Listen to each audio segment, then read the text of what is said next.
So I'll invite the children to come forward at this time for their blessing before we send them on their way.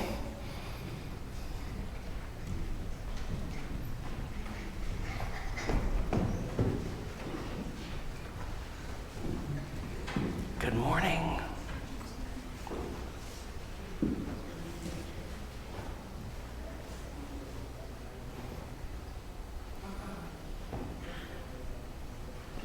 Nope, one more. Good morning.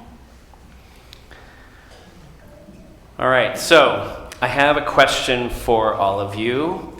How many of you can hear?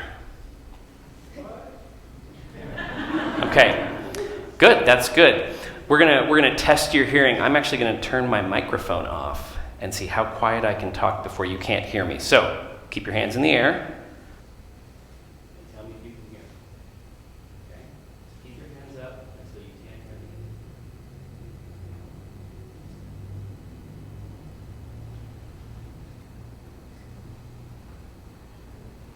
That's really impressive.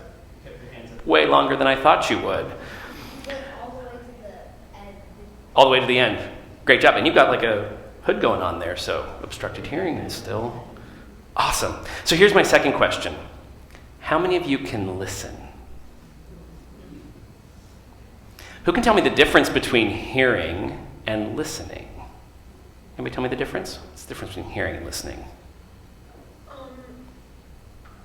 Hearing is being able to understand what other people are saying. Mm-hmm. And listening is... It's a tricky one. Anybody want to help him out?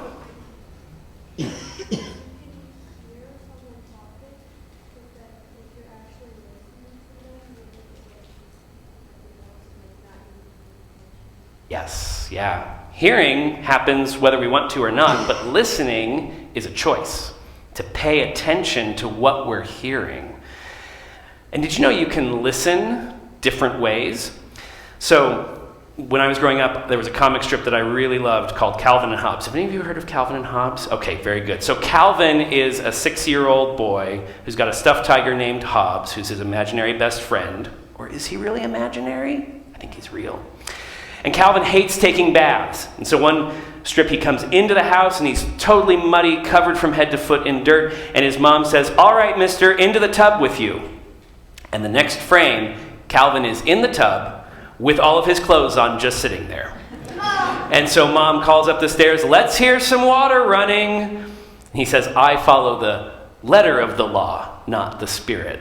Mom told me to get in the tub, I'm getting in the tub." So he was listening, but he was listening so that he could not do what he was being told. Well, Not exactly, right? He found the loophole, he thought. But he still went in. He did what she said, right? Got in the tub. That's all she told him to do. She never told him to turn on the water. And take a bath, right? Yeah. But what did she mean? Did she mean for him to take a bath? Yeah. Yes. And if he was listening what I would call generously, assuming the best, he would have understood that get in the tub means and take a bath in the tub. Right? And do all the steps required of taking the bath. So, listening is really, really important. And this morning, we're going to be talking up here about how God told Jesus' friends to listen to him. So, today's blessing is that I would like to offer is, this week, we will listen to God. Does that sound like a fair blessing? All right, so hold out your hands. Repeat after me. This week, we will listen to God.